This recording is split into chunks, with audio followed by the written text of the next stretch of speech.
15. jūnijas un esmu vēl vienā Vitala dueta Bārenbruka zālāju maisījuma laukā, kurš ir nopļauts ļoti saulēcīgi 20. maijā.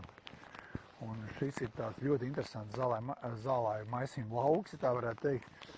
Ļoti interesants lauks, kurš ir iesēsts 22. gadā. Un šeit bija ļoti, pat pēc mūsu mērogiem augsta izsejas norma izmantot 60 kg zālēju sēklas uz hektāru.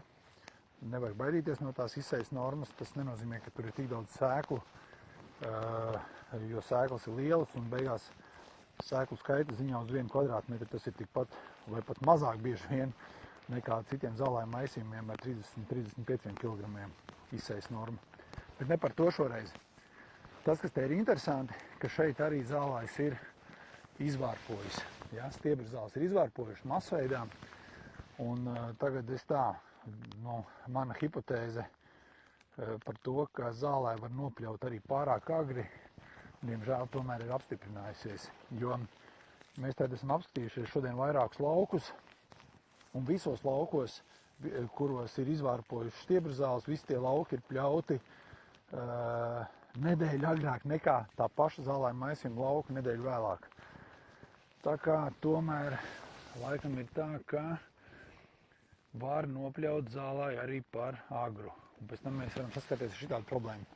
Labā ziņa ir tāda, ka mīkslapniedra audzene zied galvenokārt, es runāju par visiem augiem, vienu reizi.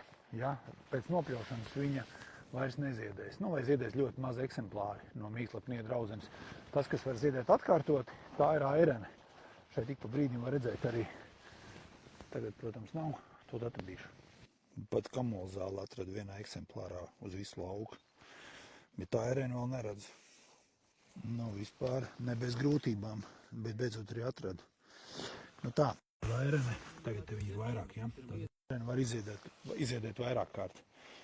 Es domāju, ka saimnieks vienalga iegūs ļoti labu ražu, varbūt ne tik augstas kvalitātes kā pirmo pļāvumu. Pirmais pļāvums bija izcils gan ražas, gan kvalitātes ziņā, bet toties vispārējie pļāvumi, un tādi būs vismaz kopumā 4 vai 5, varbūt pat 6, te būs lieliski. Visiem to arī novēlu. Čau!